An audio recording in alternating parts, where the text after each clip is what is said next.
TKTUCயின் YouTube channel அன்புடன் வரவேற்கின்றது.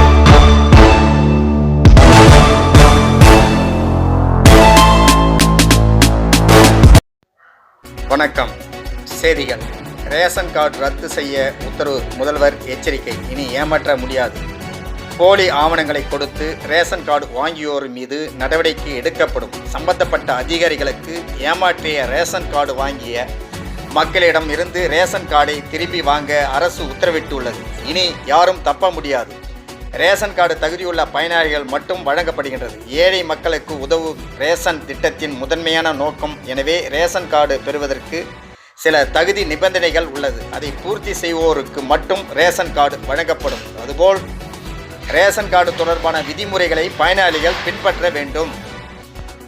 போலி ration card ரத்து செய்ய உத்தரவு. முதல்வர் எச்சரிக்கை. இனி ஏமாற்ற முடியாது. போலியான ஆவணங்களை கொடுத்து ரேஷன் கார்டு வாங்கியோர் மீது உரிய நடவடிக்கை எடுக்கப்படும் என்று அதிகாரிகளுக்கு உத்தரவிட்டார் முதலமைச்சர். மகளிர் உதவித்தொகை. தமிழக முதலமைச்சர் அவர்கள் இந்த முறை யாருக்கும் மிஸ் ஆகாது. மகளிர் உதவித்தொகை பெற ரேஷன் கார்டு போட்டி போட்டு மக்கள் சென்னை மகளிர் உதவித்தொகை திட்டத்தில் விடுபட்டவர்களுக்கு மீண்டும் விண்ணப்ப படிவம் வழங்கப்பட்டுள்ளது. தனி குடும்ப அட்டை பலரும் போட்டி போட்டுக்கொண்டு விண்ணப்பித்து தொடங்கியுள்ளனர்.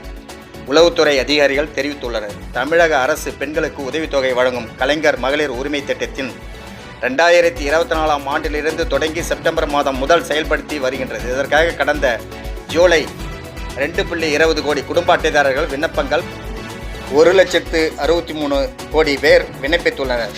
எனவே அரசு 1.15 கோடி பயனாளிகளுக்கு தேர்வு செய்யப்பட்டுள்ளது. அதைத் தொடர்ந்து மாதந்தோறும் தகுதியுள்ள பெண்களுக்கு மாதம் 1000 வழங்கப்படும் என்று இந்த திட்டத்தின் விடுபட்ட நிலையில் விடுபட்டவர்களுக்கு மீண்டும் விண்ணப்ப படிவம் வழங்கப்படும் என கோரிக்கை விடுக்கப்பட்டு அண்மையில் நடைபெற்ற ஒரு நிகழ்ச்சியில் தமிழக துணை முதலமைச்சர் உதயநிதி ஸ்டாலின் அவர்கள் பேசுகையில் கலைஞர் மகளிர் உரிமை தொகை சிலருக்கு விடுபட்டிருக்கின்றது. அப்படி விடுபட்டவர்களுக்கு கிடைக்கும் வகையில் வரும் ஜனவரி மாதம் முதல் ரேஷன் கார்டு வைத்துள்ள தகுதியுள்ள அனைவருக்கும் மகளிர் உரிமை தொகை வழங்கப்படும் என்று கூறினார். விழுப்புரம் மாவட்டம் சித்தலம்பட்டு கிராமத்தில் வருவாய் ஆய்வாளர் அலுவலகம் பாழடைந்து இடிந்து விடும் நிலையில் அபாயத்தை ஒட்டி உள்ளது. இதனால் அங்கு பணிபுரிந்த ஆர்ஐ விஓ அலுவலகத்தில் தஞ்சம் புகுந்துள்ளார். விழுப்புரம் மாவட்ட ஆட்சியர் உடனடியாக புதிய கட்டடம் கட்டி தர நடவடிக்கை எடுக்க